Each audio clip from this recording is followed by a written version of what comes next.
Rádio Nova Aliança, a Sintonia da Esperança, apresenta o programa Meditando a Palavra de Deus com o Padre André Lima. Seja bem-vindo ao Meditando a Palavra de Deus. Hoje nós vamos contemplar o texto de Lucas 16, de 1 a 8, que trata do administrador previdente. Ouçamos a Palavra de Deus. Proclamação do Evangelho segundo São Lucas. Jesus dizia aos discípulos: um homem rico tinha um administrador que foi denunciado por estar esbanjando os bens dele. Então o chamou e lhe disse: o que é isso que ouço contar de você? Preste contas da sua administração, porque você não pode mais ser o meu administrador. Então o administrador começou a refletir: o Senhor vai tirar de mim a administração? E o que eu vou fazer? Para cavar não tenho forças, de mendigar tenho vergonha. Já sei o que eu vou fazer para que quando me afastarem da administração, tenha quem me receba na própria casa. E começou a chamar um por um dos que estavam devendo ao seu senhor. Perguntou ao primeiro: quanto é que você deve ao patrão? Ele respondeu: 100 barris de óleo. O administrador disse: pegue a sua conta, sente-se depressa e escreva 50. Depois perguntou a outro: e você, quanto está devendo? Ele respondeu: 100 sacas de trigo. O administrador disse: pegue a sua conta e escreva 80. E o Senhor elogiou o administrador desonesto, porque este agiu com esperteza. De fato, os que pertencem a este mundo são mais espertos com a sua gente do que aqueles que pertencem à luz. Palavra da salvação. Glória a vós, Senhor. Este texto de hoje tem sido motivo de muita discussão pelos teólogos e exegetas sobre a questão do final do texto em que Jesus elogia. Jesus estaria elogiando a astúcia deste administrador ou a sua desonestidade? Estas duas realidades estão muito unidas dentro do texto devido à postura deste administrador. O que era um administrador ou o oikonomos que nós temos no texto original de Lucas?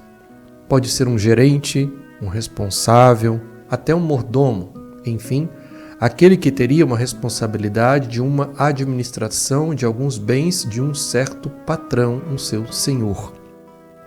Há então uma ênfase de que este administrador ele tem uma má administração, uma má atuação. E por que esta má atuação? Ela está baseada em quê?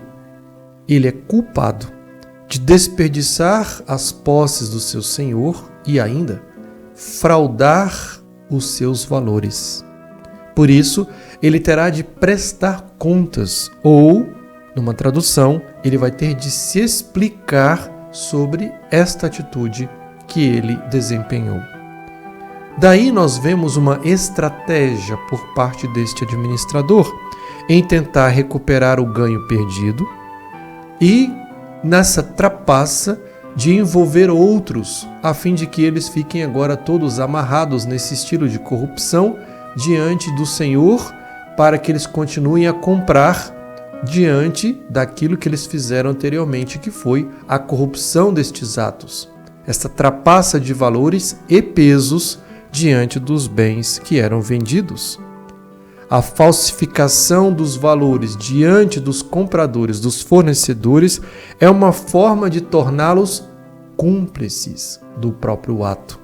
Isto é, o ato agora não está isolado no administrador, mas também nos fornecedores.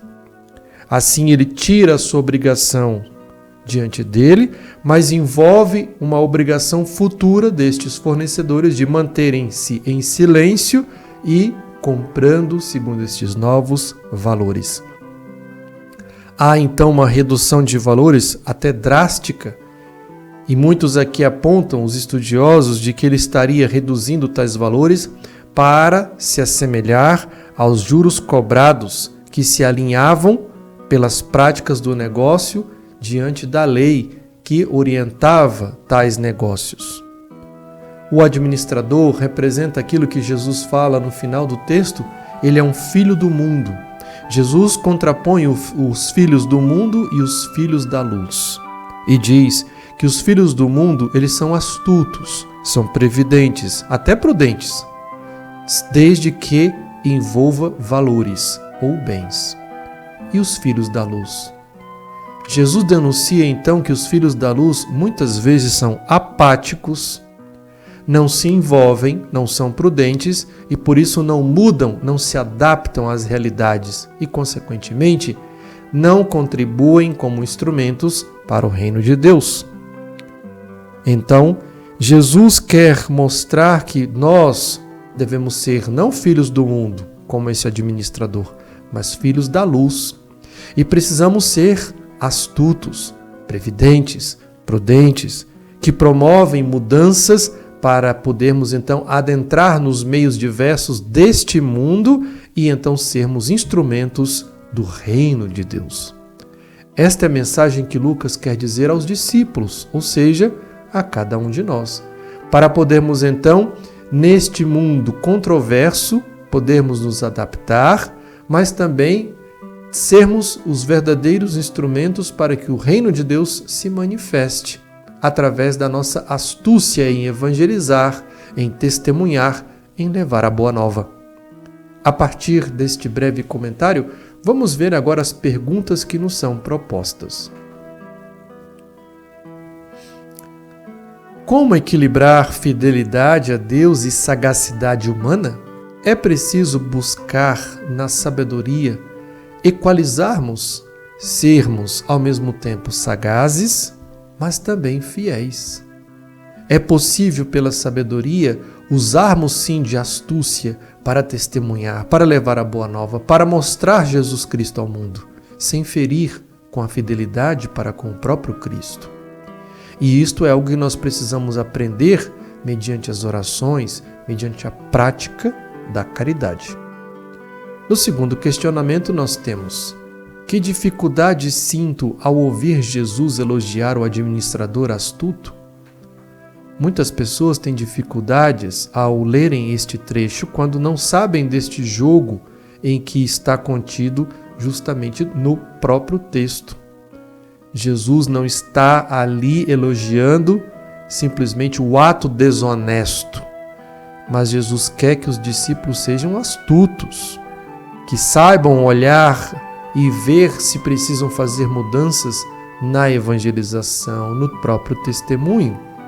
E, acima de tudo, esta astúcia de percepção do meio, e não simplesmente reduzirmos toda esta catequese bonita de Lucas a uma simplesmente alteração da orientação de Jesus, como se ele estivesse aí elogiando a maldade ou atos ilícitos. Na última pergunta nós temos: que passos posso dar para ser mais prudente e responsável em minhas escolhas? Sem dúvida nenhuma, a virtude da prudência se articula com todas as outras virtudes. Quando nós somos prudentes, nós aprendemos a fazer o devido juízo sobre a situação, sobre inclusive as situações que estamos envolvidos. Quando nós buscamos ser prudentes, nós sabemos administrar os nossos bens sem precisar fraudar, sem precisar se corromper, sem precisar ter atos ilícitos. A prudência nos coloca diante da verdade. A prudência nos coloca diante do amor, diante da fé. E a fé vai iluminando as nossas ações de que, prudentemente agindo, nós continuamos na fidelidade ao próprio Cristo. Depende então de tentarmos desenvolver na nossa vida uma vida virtuosa que passa sim concretamente pela virtude da prudência. Indo ao padre da igreja, nós temos: Teofilacto nos ajuda a entender o texto de hoje. Com efeito, quando não administramos nossos bens segundo a vontade de nosso Senhor, mas os empregamos com vistas a satisfazer-nos os desejos, tornamo-nos assim arrendatários criminosos. Prossegue-se: foi acusado diante dele de ter dissipado seus bens. Teofilacto, então, nos ajuda a entender também a compreensão do texto. Dispersar os bens, fraudar, ter atos ilícitos, querer ganhar ou ter uma vantagem por meio de ganância, o egoísmo, a soberba. Mas, cortando tudo isto, a vida ou uma via de prudência, uma via virtuosa que nos ajuda a entender o verdadeiro bem que nós devemos administrar, que é o bem das nossas vidas, fazendo aí uma expressão virtuosa de prudência e de amor, de resposta e anúncio, de testemunho e de sermos instrumentos do Senhor. Louvado seja nosso Senhor Jesus Cristo. Rádio Nova Aliança, a Sintonia da Esperança, apresentou o programa Meditando a Palavra de Deus com o Padre André Lima.